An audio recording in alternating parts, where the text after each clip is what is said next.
Assalamualaikum warahmatullahi wabarakatuh. Halo teman-teman, bertemu lagi dengan saya Dira Mesdina dari Prodi Bimbingan Konseling Islam Universitas Islam Negeri Sultan Haji Muhammad Idris.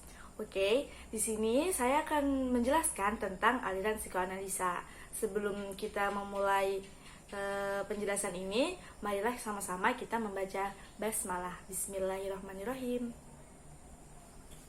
Kita masuk ke pembahasan kita, yaitu aliran psikoanalisa. Nah, salah satu tokoh utama dalam psikoanalisa itu adalah Sigmund Freud.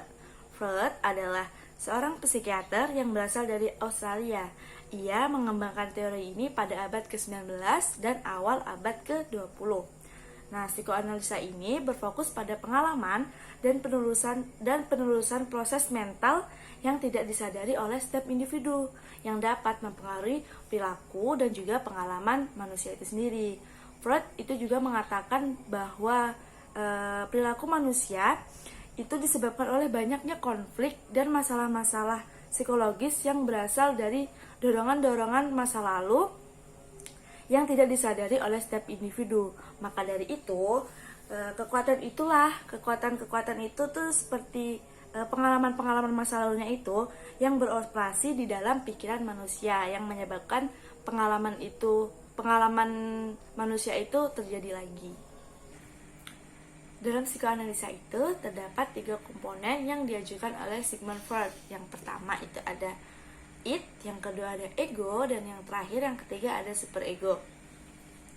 Nah, id ini berisi tentang aspek biologi seperti nafsu, gairah seks, dan juga insting. Id ini berada pada alam bawah sadar manusia, dan sistem kerjanya ini mencari kesenangan, kenikmatan, dan kepuasan hidup. Itu dicontohkan seperti saya pergi ke Indomaret ingin membeli air. Nah, pada saat saya ingin membayar, ternyata kasirnya ini lelaki, dan lelakinya ini ganteng gitu.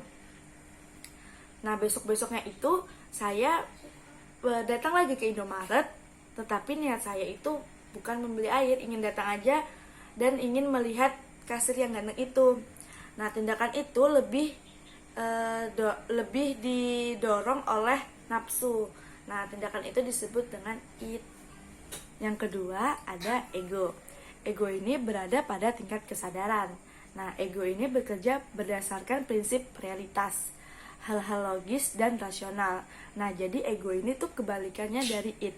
Kan tadi id itu ketika saya datang ke Indomaret, saya tidak membeli air, hanya ingin mencari kepuasan, ingin melihat kasir yang ganteng tadi. Sedangkan ego ini datang ke Indomaret ingin membeli air karena dia sadar dia membutuhkan air itu. Yang ketiga, yang terakhir ada superego.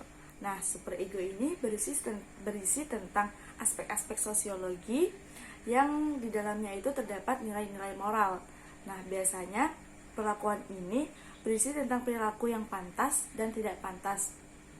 Itu dicontohkan seperti ketika kita melakukan kesalahan, superego itu akan menghukum kita seperti memiliki perasaan tidak enak dan perasaan yang sangat bersalah, dan pemikiran kita tuh kemana-mana gitu. Sedangkan ketika kita melakukan sesuatu yang pantas, superego ini akan merasa bangga pada diri kita sendiri dan merasa senang. Sekian yang dapat saya sampaikan, semoga dapat bermanfaat dan bisa dibagikan kepada teman-teman yang lain. Terima kasih. Wallahul muwaffiq ila aqwamit thoriq. Wassalamualaikum warahmatullahi wabarakatuh.